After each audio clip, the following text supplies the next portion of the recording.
Hello everyone, it's JoeFredrick here, and the ice type is Game Freak's least favorite type in all of Pokemon. Hi there. Oh, what is he doing this time? I bet you're all wondering how I got in this predicament. Oh, not again. Well, let me tell you, it's a funny story. It is never a funny story! You're a fucking fraud! A couple weeks ago, I was watching a video from one of my favorite YouTubers, MandJTV. The video goes over him picking from pre-existing gym leaders and Elite Four members, trying to make his ideal combination for his own Elite Four. I highly recommend you check him and his other videos out if you're a Pokemon fan. But the reason I bring this up is because of a comment section I read. The top comment on this video is posted by a user called the Epicist4396, who said, "Petition to bring back Then vs. Now series." Which, for those of you who don't know, was a series of videos Mikey made going over the history of a handful of types over the 9 generations of Pokemon. They're a very beloved series on his channel and some of my personal favorites, which is why I was really surprised when I got to read his response. I stopped it because I had already made videos on the most interesting types, Psychic, Dragon, etc. It got to the point where the remaining types were not interesting, like Water has gained a steel resistance and like nothing else, and the ones I was posting were underperforming. This was a bummer for sure, given how many people liked and responded to this comment, given the common consensus that there was still a huge audience for these videos. So I found myself wondering, there's no way someone could continue the series? Is there really no other interesting types to cover? While Mikey is correct he covered the majority of the interesting types such as Psychic, Fairy, and Dragon, there was still a lot that could be discussed, especially on today's topic, the Ice type. So I thought, why not? So I started researching the Ice type. I always thought they were one of the most underrepresented types, and this very quickly became a rabbit hole I couldn't help but find myself slipping and sliding down, and I just had to share my findings with the world. So here we are, ladies and gentlemen. I'm going to mention it one last time, but if you haven't already, go and check MandJTV out. As you're going to tell, there are some similarities between this video and his Then vs. Now series. And if you're worried about any potential copying or plagiarism, please go ahead and read the description of this video. There's a lot more details on how I actually got permission to make this video, but I didn't want to throw it all in at the beginning because a lot of people wouldn't really care. But it's in the description. With that all out of the way, let's hop into why I personally believe why the Ice type is Game Freak's least favorite type. That's right, folks, we're having a snow day.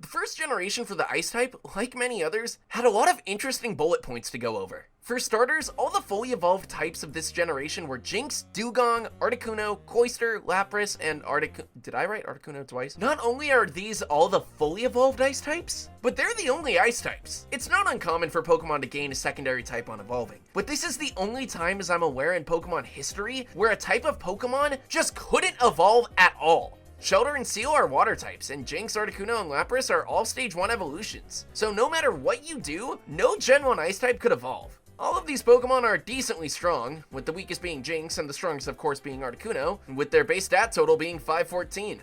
Additionally, a point in the Ice type's favor is that they are the only type alongside Psychic and Fighting to have type specialists in every single mainline game, with Red and Blues being Lorelei. This trait, however, is somewhat of a stretch. We'll come back to that later. Then, of course, the moves added in this generation are all very good and still remain as some of the most staple and iconic attacking options to this day, such as Ice Punch, Ice Beam, and Blizzard, with Aurora Beam being a great mid-playthrough move and Mist and Haze being quite unique, to say the least. However, it should be noted that all Ice-type moves from Generation 1 to 3 are going to be counted as special, which made moves like Ice Punch not as great for mixed attackers out the gate. Then finally, and probably the most important, is their matchup table. Out the gate, Ice doesn't look too terrible here. Not only are they super effective against 4 types, but one of them is Dragon, a trait unique to them and, well, Dragon.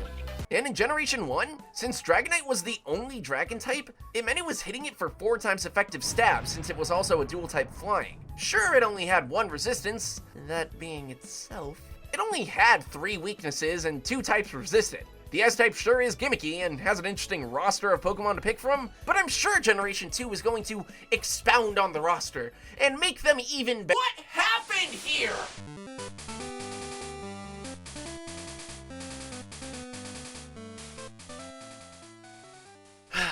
Generation 2 in the Ice type might be single-handedly one of the worst generational gaps for a type, up there with the likes of Psychic in Gen 2. No, you know what? I'll go as far to say that Ice type is worse than Psychic in Gen 2. Yes, of course, competitively, Psychic 100% suffered worse with the likes of Dark and Steel types being added, but let me walk you through everything in Gen 2, and maybe you'll see what I'm talking about here.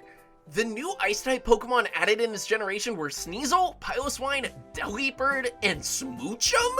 Let that sink in. Of course, all these Pokemon grew up later in life to either get new forms or evolve in Smoochum's case, and hell, Sneasel wasn't too terrible being a fast and hard-hitting dual-type Pokemon. But when your base stat total across your new entries is 416, we've got a problem! Wanna know what makes it worse?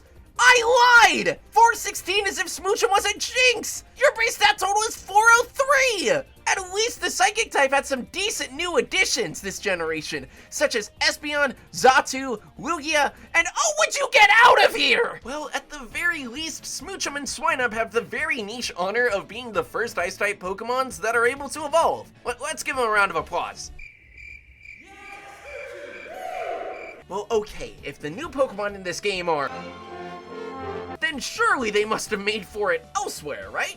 There were only 2 moves added in this generation, those being Icy Wind and Powder Snow, but incredibly weak early game Ice-type moves, which is rich given that the Ice-type are almost never given to you without at least attaining 4 badges, and you're gonna have stronger moves by that point. At least Icy Wind is pretty decent in double battles, hitting both targets, lowering their speed stat.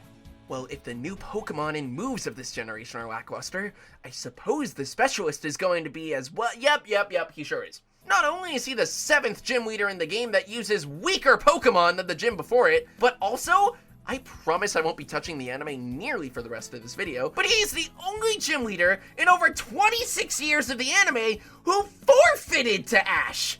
And as if that isn't bad enough, let's look at the matchup table! These are the type matchups that are currently in place to this day. Well, the Pokemon weak to the Ice type and its, resistance hasn't changed. Not only did it gain a new weakness from Steel, but now it's also resisted by both Steel and Fire? I can understand why Steel resisted as well as just being added, but Fire didn't resist it a game ago, and you can't even argue if something is super effective to a type, it should also resist it, because, hey, whoa, what's this sliding in from the side of the screen? Another funny gamer fact slowly panning in. What new tidings does it bring? Oh yeah, its Ice type is the only type super effective against both grass and flying without not resisting them. What did the Ice types do to you in Generation 1, Game Freak? I just have to... Oh, I would suppose that's fair. Then why did you make Smoochum? But hey, at least they're the only types not harmed by hail, right? That they couldn't summon or command until it was added in Gen 3. And just when you think they couldn't kick the Ice type down any harder, Tri-Attack can now freeze Ice type Pokemon. I don't even know what else to say. Let's just move on to Gen 3.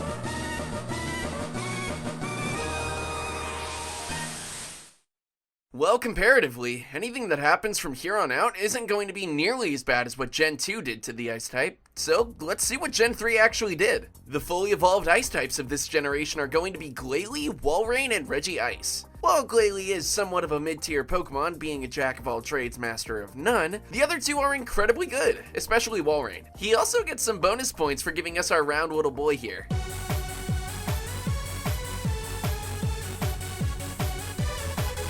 We also need to give a very honorary mention to the Pokemon Cast form, who could become an Ice type due to its unique ability. Hail yeah! Alongside these Pokemon, there were also some other positives that Gen 3 added. On top of the Ice types no longer being able to be frozen by Tri-Attack, they now also had access to a plethora of new moves. While Ice Ball was the signature move of the Walrein line, and Sheer Cold is an all-or-nothing gimmick move, Ice types being able to summon Hail on command to power up their Ice type move. So Hail doesn't boost the power of Ice-type moves, but instead increases the accuracy of Blizzard to 100%. And yes, while Pokemon have abilities that benefit from Hail, such as Walrein with Snow Body, Rain and Sun also give accuracy and ability benefits on top of boosting the Water and Fire types. There is no reason why they couldn't give a small damage boost to Ice-type moves as well. Like, I just genuinely don't get it. there are significantly less ice types than water and fire, so it's not a matter of suddenly making a large percentage of the roster that much stronger. And unless you're Walrein, you can't use hail as a stall strat because, once again, the ice type has one resistance! The resistance is the type immune to hail, so you can't even really stay in and tank! Well, at least Glacia ended up being a more formidable ice specialist than Price over there. But am I the only one that forgets she exists, like, constantly? That's probably just a me thing, though. While the S-type generally improved this generation, it still was definitely a mixed position. However, that was until Gen 4 rolled around.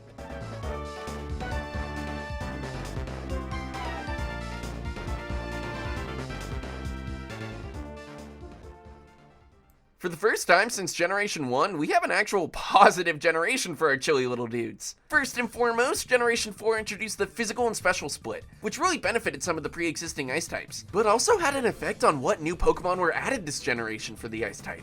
Abomasnow, Weavile, and Mamoswine are all physical attacking ice types, with Glaceon being a new evolution which favored defenses, which is an interesting choice, and then finally Frostlass, a new superior evolution to the Snorunt line. The average base stat total of these Pokemon average up to 507, which is leagues above anything we'd seen up to this point. And Abomasnow and Frostlass are in a very cool situation where their type combinations are unique to them as of writing this video. Moves added in this generation were all physical to round out the attack options for the type. And while most of them are nothing special, Ice Fang in particular is a really good move that a lot of non-ice types got access to. Then finally, the 7th gym leader of this region is Candace, who is a pretty decent team and serves as a challenging yet fair fight. Were things really starting to look up for our cold-blooded friends? Let's see if we can keep the streak up in Generation 5. Huh. Well, I'll be damned. Generation 5 didn't make them worse? I love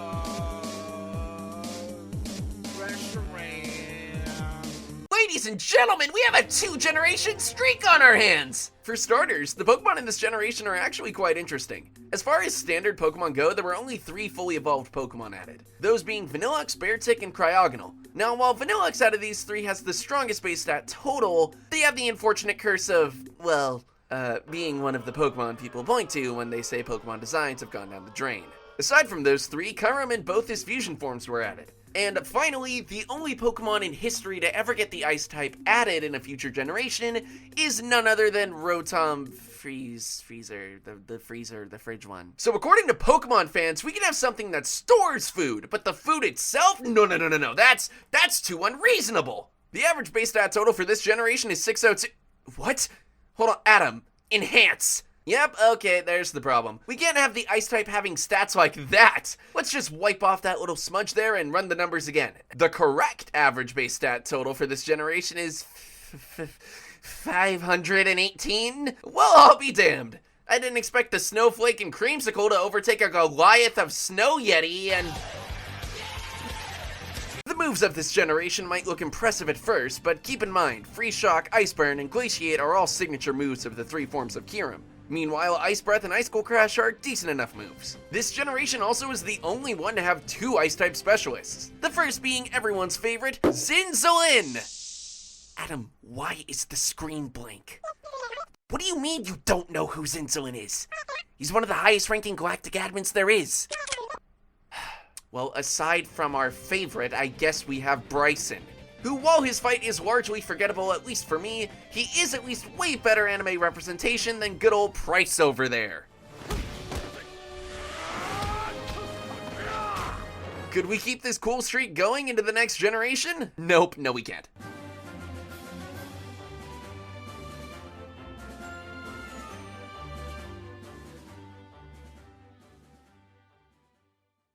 Generation 6 was a deceptively bad generation for the Ice types, and reasons why might not necessarily be evident right out the gate. For starters, the new Ice types added in this generation were Avalugg and Aurorus, the fewest amount of Ice types added to any generation, up to this point. While these Ice types are decent enough, there were 2 other Ice type Pokemon that are credited to this generation, those being Mega Glalie and Mega Abomasnow. Let's talk about that. Out of all the Ice types you could have chosen to give 2 Megas to, you chose the one with 7 weaknesses, one of which being a 4 times weakness, not taking the opportunity to change its type to make it something a little bit more viable like other Megas got, and the one poster child for being a jack of all trades and master of none? And their designs? They just kicked Abomasnow down on all fours and made his hair stick up like a cat who just saw a pickle. And for Glalie, they just broke his jaw. Oh, and did I mention the ice types is tied with the electric type for receiving the least amount of megas among all other types? So that's fun. Then of course, and probably most notably, this was the generation to introduce the fairy type, which their whole gimmick was super effective against dragon type Pokemon. Let's just very quickly pull up both the type matchup charts for the ice and fairy types. Sure, the ice types might be super effective against one more type than fairy, but fairy has 2 more resistances, all of which being much more common than ice resistance to itself, 2 less weaknesses, and it's resisted by 1 less type. On top of all of this, fairy type Pokemon can usually be found much earlier than ice types can. So you're more likely to use a fairy type to deal with the infamous dragon type simply due to gaining access to it a lot earlier. Oh, and just a little fun fact here, in Kalos, the Pokedex is split into 3 groups, North, South, and Central. Did you know that all 3 of these groups show representation for every single type? Except for Central Kalos, which is missing 1! Could you guess which one it is? On top of all of this, the specialist of this generation is Wolric, who sucks! He uses the least amount of Pokemon in his team despite being the final gym leader, and his ace is Abomasnow? Wait, and it doesn't even Mega Evolve? You chose the ice type with the most weaknesses with a Mega Evolution added, and you don't even Mega Evolve it? You do know you fought like 3 Megas up to this point, right? There's no reason it shouldn't evolve. Okay, well, let's just try to find the positives here. The base stat total of the new ice types is a whopping 1 point higher than last gen, and they added the move Freeze Dry. Just bumming myself out. I think we should just move on.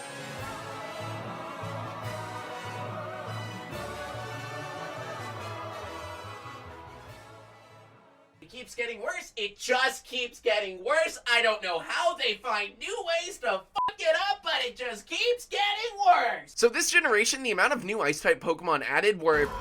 This guy stinks! And that's it! Okay, in complete fairness, Alolan Sandslash and Ninetales were also added to this generation, but as far as wholly new Pokemon go, it's just Grabominable. Not the line, just him. The average base stat total between these 3 is 477, a significant downgrade from prior generations, but at least a fun fact is that all 3 of these Pokemon have unique type combinations. But other than just 1 new ice type being added, is there really anything else for me to complain? Yep, because we're just getting started! Here's the new moves added in this generation. Huh? What? These 3 are signature moves or a Z move. This is the universal new move! Singular! To be fair, this is an excellent move that gives ice types a decent amount more defensive capabilities, cutting off physical and special damage in half for 5 turns, and a third if used in double battles, but let's just go look at that Z move for a minute there. For those of you who remember, the majority of the Z crystals you attain while playing Sun and Moon are from trial captains. That was something I actually really enjoyed about Sun and Moon. We no longer were just limited to 8 gym leaders and an Elite 4 to get type representation. Every single type in Alola was given a designated specialist. So let's see where they... You're kidding! So yes! Technically, the ice specialist in this generation is Cena, a character introduced in X and Y, which we know was historically great for the ice types. But seriously? Of course the only specialist of the region that is not local to Alola is our chilly little dude Ice over here. And she's not even the one to give you the ice crystal. You have to go dig in a cave on your own for it. At least ice types became immune to sheer cold and gained an additional accuracy boost when using it in this generation. Wait, they weren't immune to it this whole time?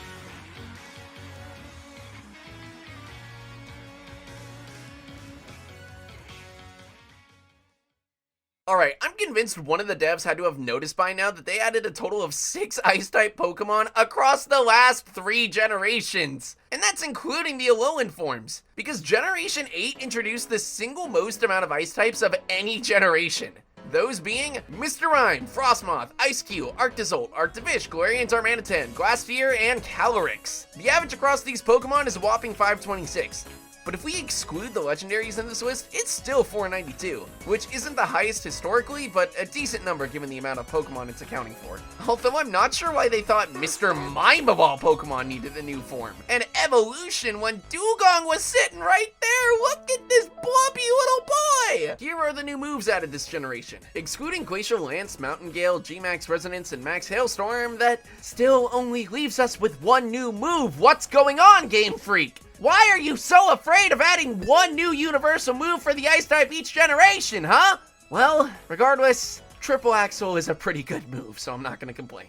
This generation is also notable for having two Ice type specialists, for Galar being Melanie and for Histui being Garrick, who really needs to warp in time and knock some sense into his great-great-great-grandson Rolric to man up and use more than 3 Pokemon! This was a pretty good generation for the Ice type, but it still, in my opinion, was inferior to the Fairy type. There were just a lot more Fairy types available earlier in the journey when the majority of the Ice types in this generation are found in some of the latest routes in the game. But lucky for us, Gen 9 had some major developments for the Ice type to end off on a positive note.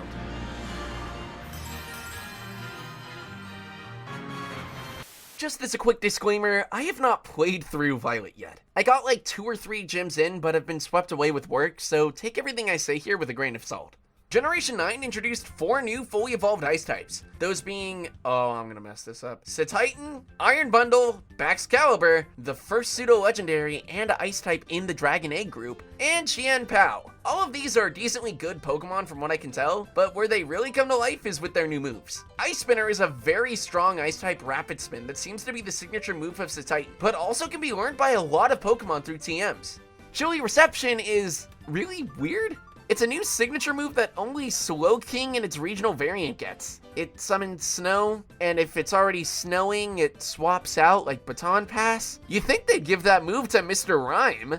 Anyways, the main move that's worth noting is Snowscape. Snowscape calls for a snowstorm that lasts 5 turns. This boosts the defense stat of Ice types, which if this can be combined with Hail, which in this generation now gives an additional 50% defense boost to Ice types, and an Aurora Veil, this could theoretically be used to make the Ice type the least defensive type, one of the most defensive types? Like I said, I know very little of Generation 9, but this seemingly is the most amount of potential the Ice types have gotten in competitive for a really long time.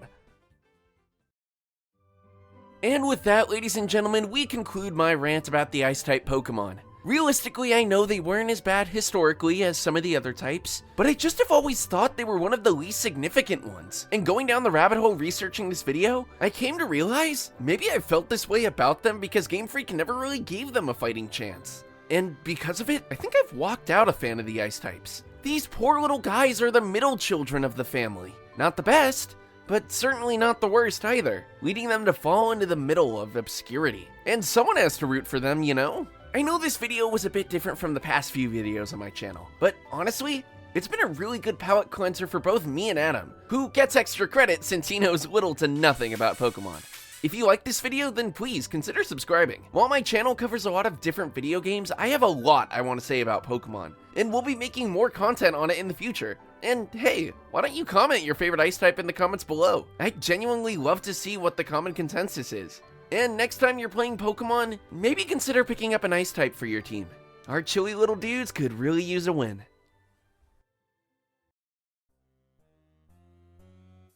Hey, it's Credits Joe here, with no script and a terrible improving brain. Just wanted to thank everyone for watching the video. I kind of mentioned it a little bit at the end there, but I know this one is a lot different from what I've been doing. But don't worry, we're hard at work at the next one. We're currently working on beating every PlayStation platformer. And I originally wasn't going to do it so soon, but I think I'm going to do another fighting game video after that one. There's just been such a wonderful reception to the first one, and a lot of you want me to play a lot of the other fighting games, such as Melty Blood, Soul Calibur, Under Night and Birth. Wait, is that how you say it? Okay, it is. But yeah, I really hope you enjoyed this video. I'm a huge fan of Pokemon, and there's a lot I want to talk about. And just was really inspired by going on an MandJTV binge. Again, go check him out. He's amazing. But I'm not going to ramble too long this time. The last outro credits scene was like 2.5 minutes. I'm not doing that again. So thank you for watching, and I'll see you guys later.